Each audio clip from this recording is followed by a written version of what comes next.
Today on Seahawks Forever, we're going to dive into some Seahawks history and try to identify the most overlooked players they've ever had. The underrated players who, for one reason or another, just don't get the respect that they deserve for what they did for the Seahawks franchise during their time. Maybe their time was too short, burned brightly, showed a lot of potential, and they faded away sooner than we wanted them to. Or maybe they played at a time where there were so many other stars, they just kind of got lost in their shadow. The all underrated team, with input from you on Twitter polls that I ran over the weekend, unveiled today on Seahawks Forever. Welcome to the Seahawks Forever podcast. In-depth analysis on everything Seahawks. And now, here's your host, Dan VMs.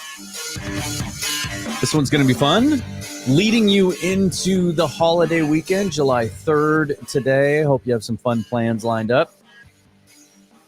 Just wanted to get been kicking this one around for a little while. Wanted to get it out before the holiday, and then I'll take a few days off, certainly before we really crank it up starting next week, just a couple of weeks out from the official start of Seahawks training camp. Hit that subscribe button on the YouTube channel. Thumbs up helps the channel as well. And if you hit the bell, you won't miss any notification of future episodes. On audio, you can subscribe on any platform, but on Spotify, you can actually listen to the show without ads for a small monthly fee. Other ways you can support the show are with a super thanks or by buying me a coffee or a beer. All of those pertinent links will be down in the description. Let's get into this. Let me just put this right up. First of all, some ground rules.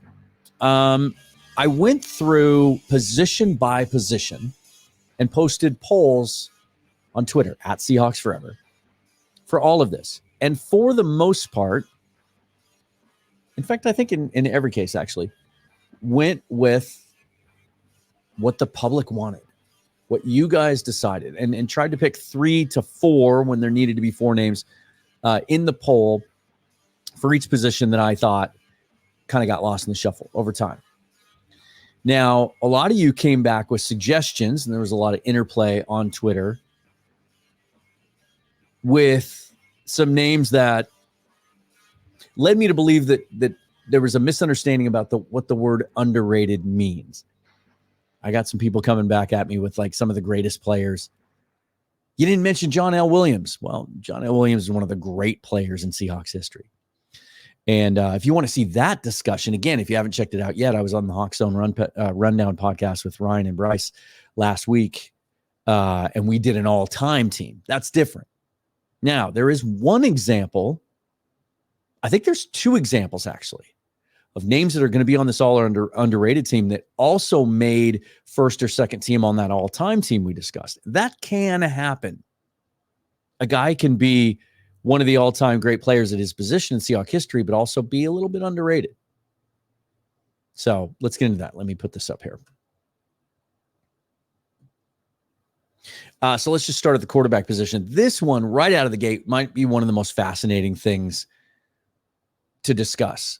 On the all-time team that I reference, we went Russell Wilson, Matt Hasselbeck. I think largely most people would agree with that. But Dave Craig was in the conversation.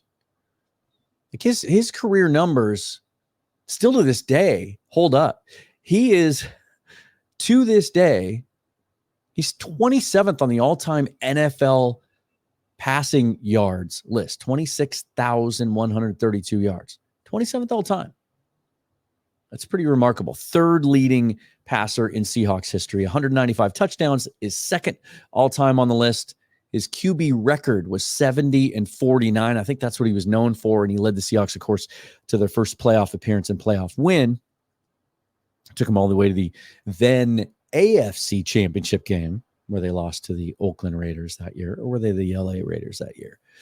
But it's interesting to me that he got so much of the vote. And the numbers that you'll see here next to their name in the parentheses is the percentage of the vote they got. So 45%. This is one of those gray areas where I think he belongs in that discussion that we had for best all time. And what I thought was going to happen when I posted and asked for underrated was a lot of support for John Kitna and even Jim Zorn, the first quarterback in franchise history. I think his numbers get lost in the shuffle a little bit. Kitna is interesting, played from 97 to 2000, of course, during that Dennis Erickson era, went 18-15. Had a couple really solid years, actually had better years after he left Seattle. But the thing with Kitna was just too many interceptions. His touchdown to interception ratio during his time here was 49-45. My goodness. He threw a lot of picks. So Dave Craig is your most underrated quarterback in Seahawks history. Running back, there were some surprising results as well. I thought there'd be more love for a couple other guys, Derek Fenner potentially. But Chris Warren, far and away, took the cake on this one with 47% of the vote. Thomas Rawls with 40%. So those two dominated this category. And Chris Warren really did. I think he could be the poster child for this team. Like, the Seahawks have had some great running backs in their history. Obviously, we talked about Sean Alexander and Marshawn Lynch for the greatest of all time. Kurt Warner, certainly, if it hadn't been for the injury, might have been hands down the greatest running back in their history. They've had guys, Chris Carson, derailed by injuries, but had a couple of really great years. They drafted Rashad Penny in the first round. They've had some big name, kind of high profile running backs. Chris Warren, when you go back and look at the numbers, you kind of forgot how productive he was over a pretty long stretch of time. He's second all time in rushing yards in Seahawks history with 6,706.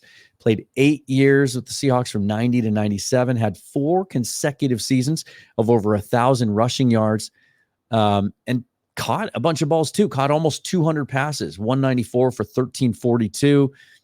His best year, 1994, had 1,545 yards and 9 touchdowns on the ground. And then followed that up in 95 with 1,346 yards and 15 rushing touchdowns. Chris Warren was a really good running back. Big guy, athletic, smooth, kind of a slasher.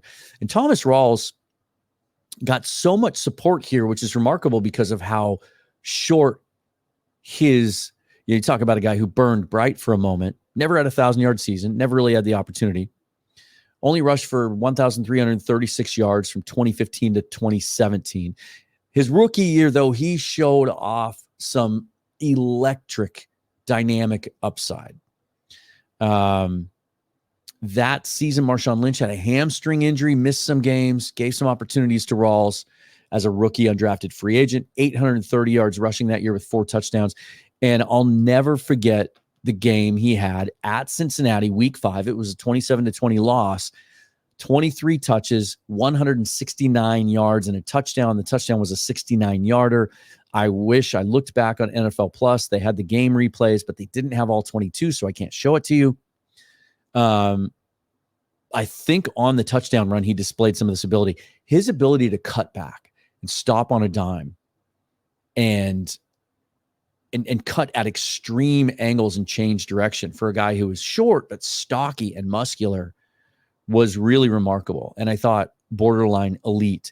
And then he had some foot and ankle injuries, some lower leg injuries, and it just robbed him of that and really ended his career before it could ever get going. So nice to see the love there for Thomas Rawls. Wide receiver, this one was pretty much a runaway. Bobby Ingram with 80% of the vote, and I think this was an appropriate vote. I think the other guys, the other receivers that you think of when you think of receivers in Seahawks history belong more in the conversation of best all time. But Bobby Ingram put together a heck of a career here. Of course, he started his career in Chicago. Seahawks acquire him, I think, 4 or 5 years into his career. He ends up 7th all-time in receptions and yards, 399 catches for 4,859 yards, 18 touchdowns. His 2007 season really stood out. What Ingram was mostly known for was working out of the slot and being the master of third down. I couldn't find the numbers on how many first downs he converted, but he was the go-to guy for Matt Hasselbeck and that Mike Holmgren offense back then. But in 2007, Deion Branch was injured for most of the year, and Ingram had to step up and take on wide receiver 1 responsibilities, played outside more. He was the guy, and he responded. 94 catches, almost 1,200 yards and 6 touchdowns. Very, very memorable season for Bobby Ingram. And then it drops way off. Corn Robinson got 10% of the vote, the former first-round draft pick who could never balance his off-field life with his football life, and also dropped a lot of balls. And then we've got some love for Paul Scanzi, the former UW Husky, who had a solid career. Tight end. This one wasn't that close of a battle either, at least not for the first position. John Carlson with 48% of the vote. Former second-round pick in 2008 out of Notre Dame. Only played 3 seasons in Seattle. This is another guy that kind of epitomizes that definition of underrated, because those 3 seasons were outstanding. He was known for being injury-prone, missed 10 games over those 3 seasons, a variety of injuries. I think there were some back issues and neck issues that ultimately cut his career short even after he left Seattle. Had 137 receptions for 1,519 yards, 13 touchdowns, an outstanding rookie season, really became a focal point of that offense. Was a solid blocker, but really outstanding in the pass game. And his last home game ever at Lumen Field, or back then it was called CenturyLink, his last meaningful game for the Seahawks, was his best. Again, underrated, right? It was the Beastquake game, 2010 playoff game, the come-from-behind win against the New Orleans Saints, and everybody remembers it for the Marshawn Lynch run at the end to clinch it. But John Carlson had 2 touchdown passes, including a very memorable one where he faked like he fell down on a cut block. He was a huge part of that, as Matt Hasselbeck threw 4 touchdown passes that day. And then some debate between the second and third guy, Christian Fourier with 21% of the vote, and Itula Mealy with 19%. You move over and look at offensive tackle. Again, another kind of landslide victory. Breno Giacomini with 62% of the vote. Obviously played on that Super Bowl team. Just a good, solid veteran who gave us a couple of good years in the middle of his career. And then Ray Roberts with 23% of the vote, the former first-round pick, who I was actually present as a journalist at his introductory press conference after he signed his rookie contract at then Seahawk headquarters at Kirkland Bible College. And then the offensive guard position.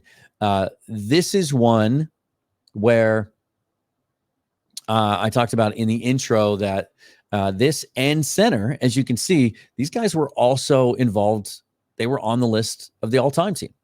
I think that speaks to how thin the historical group is and how hard it is to come out with standout performers at that position. On the all-time team, we talked about guys like Kevin Mawai and Robbie Tobeck at center. Tobeck ends up getting 51% of the vote at center here, because I do think, even though he is one of the best centers they've ever had, he was underrated.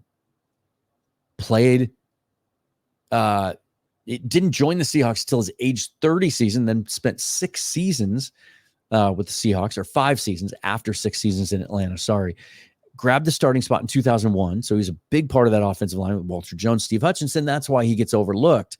But he started 80 straight games once he seized that starting spot and was a real anchor of that line. And then J.R. Sweezy, very, very tough to come by.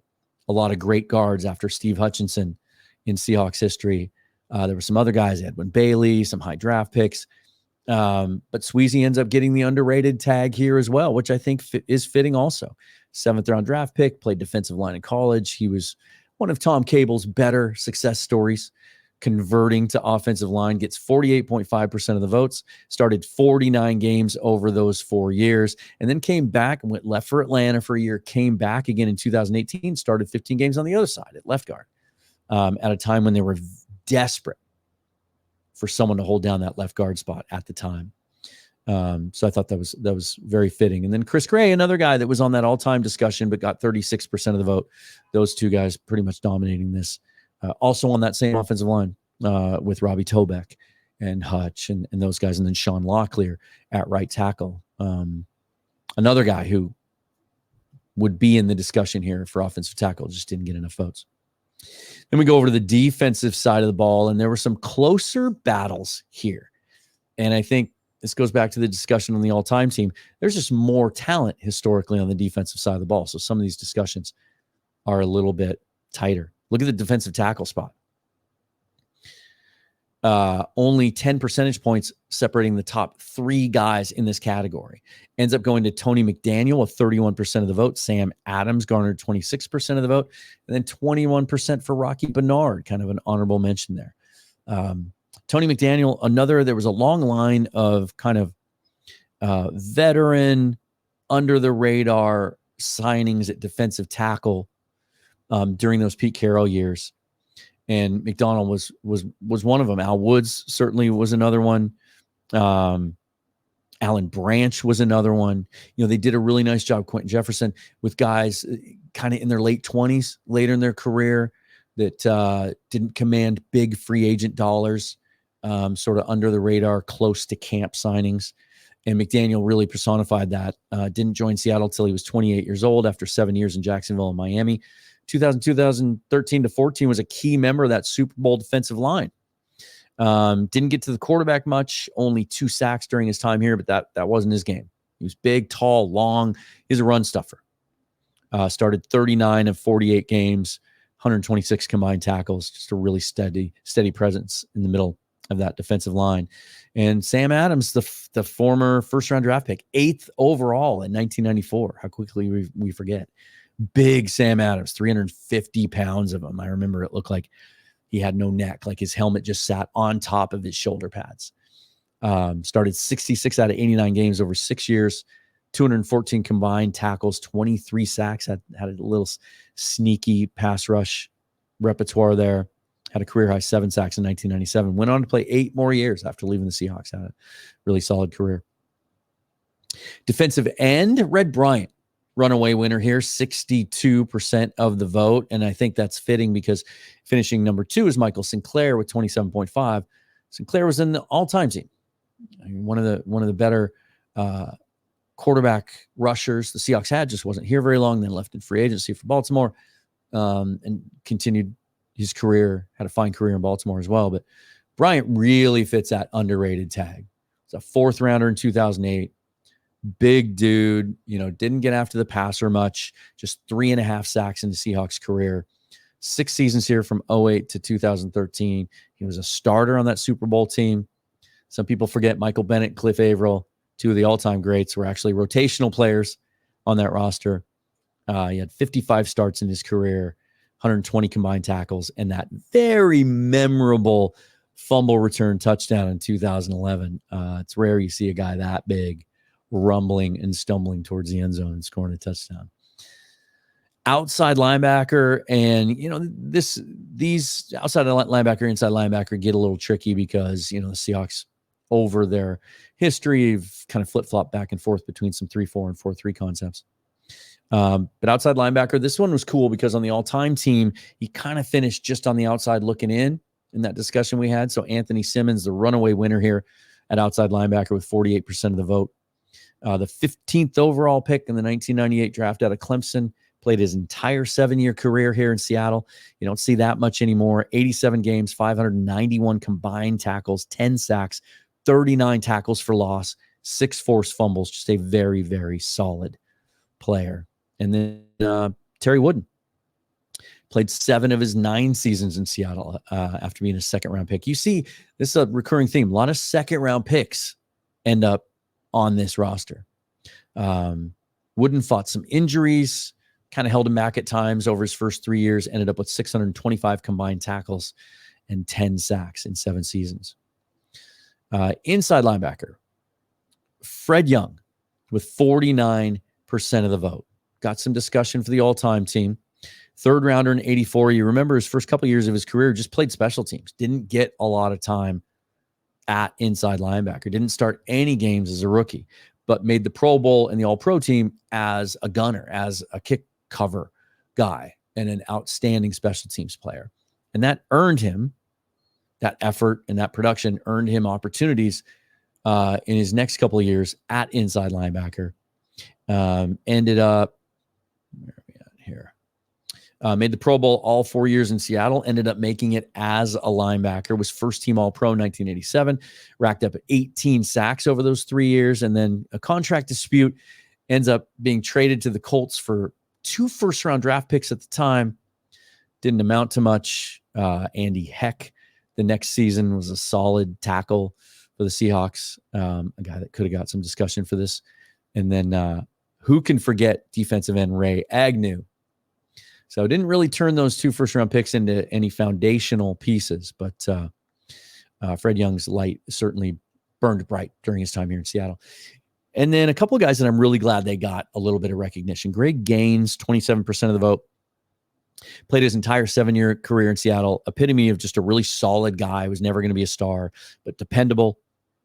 Worked his way up. Didn't become a full-time starter until year 3. Ended up starting 43 out of 89 games. Had 11.5 sacks. Sure tackler. Solid player. Same can be said for Dean Wells. And this guy, if we did a forgotten team, like a team of just forgotten players, he might be one of them. Spent the first 6 seasons of his career in Seattle, and he was the opening day starter at middle linebacker for 4 straight years. 77 starts, 330 combined tackles.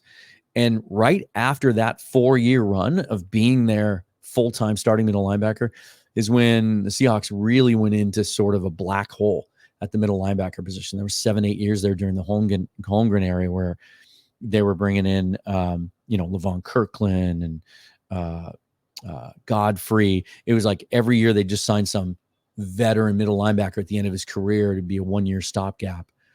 Gaines was kind of the last guy before sort of that dark period, or Wells, I'm sorry.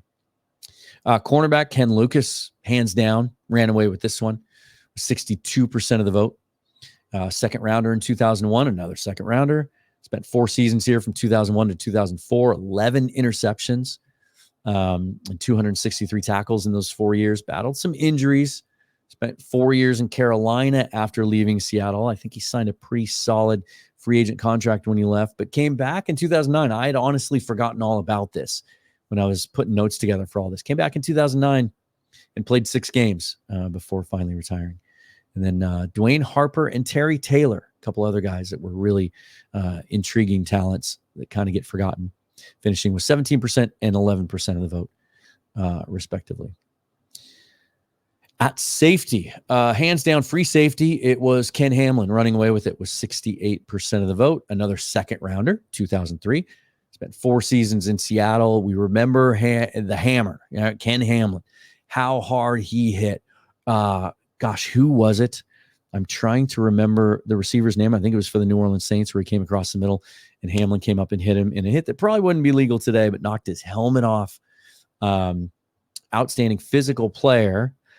Started 52 of 54 games, 300 combined tackles, 4 sacks, 8 picks. His career was impacted, though, by an off-field incident. If you recall, in 2005, he was involved in a fight late at night after a Seahawks game, Pioneer Square, coming out of a bar, gets in an altercation with someone, gets hit in the head with a street sign, serious head injuries. He was in critical condition with a fractured skull and a blood clot. Didn't play again that year. Came back to start 16 games in 2006, and then he went on to start 40 more games for Dallas after that. But it just, I recall, just kind of took a little bit of his mojo away. He just wasn't quite the same player physically that he was before the injury. Strong safety, very, very, very close battle here with Michael Boulware edging out Robert Blackman, 36.5% to 30%. Boulware, part of the Super Bowl team, another guy that if we did a forgotten Seahawks roster, might be on that, right? Another second rounder, 2004, great rookie year, had 5 interceptions, only had a 4-year career, 3 seasons in Seattle, 178 tackles, 11 interceptions, 4 forced fumbles, 3 sacks, traded in 2007, and then only played 1 more year.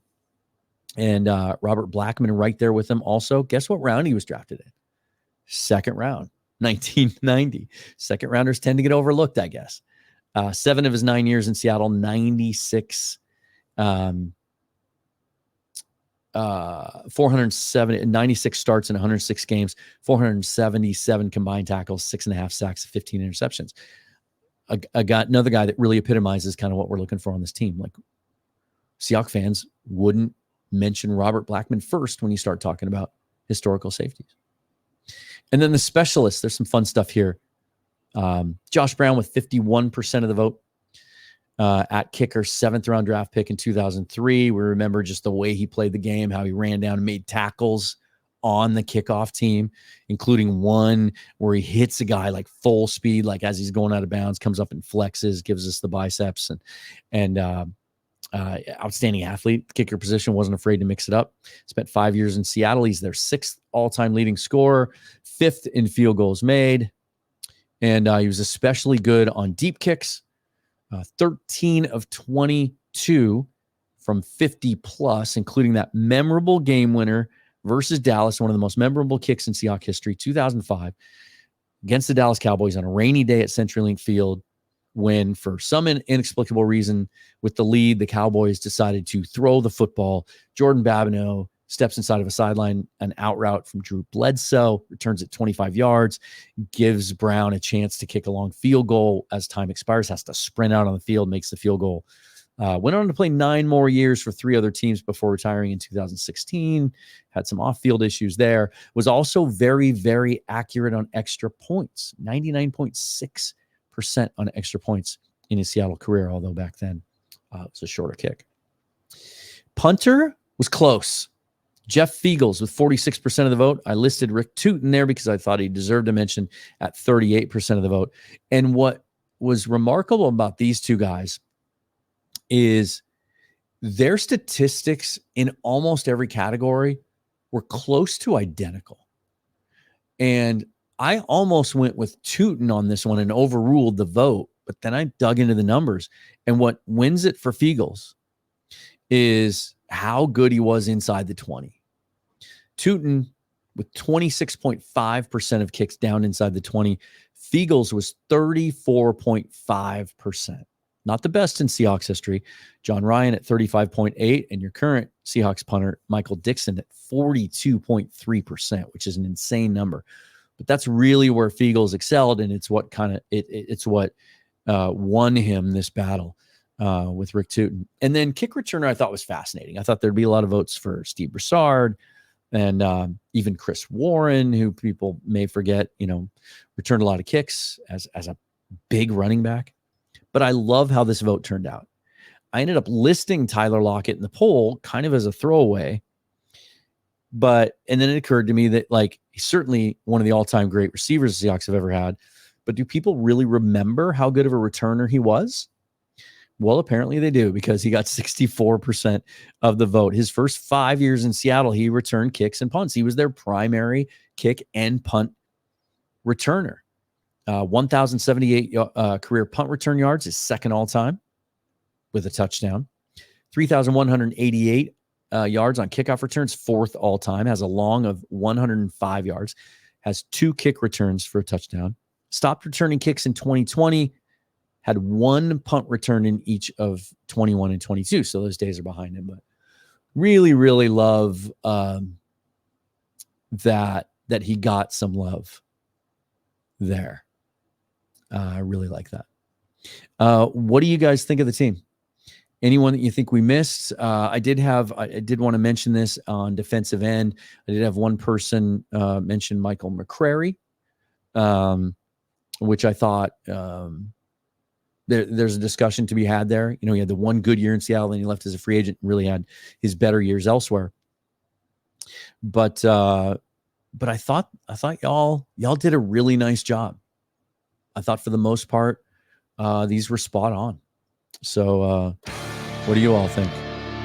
That's going to do it. Just kind of a short one today. I wanted to get this out there and before the holiday. Have a tremendous holiday. When we come back next week, we'll start looking ahead to training camp and sizing up some of the position battles.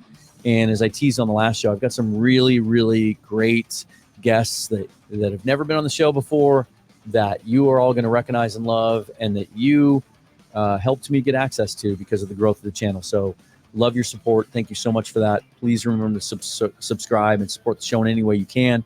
Some really exciting things to announce over the next month or so as we head into the season regarding the growth of the channel and where it's going from here. So I'm Dan. You can follow me on Twitter at Seahawks Forever. Have a great holiday. Forever and always go Hawks. Thanks for watching the show.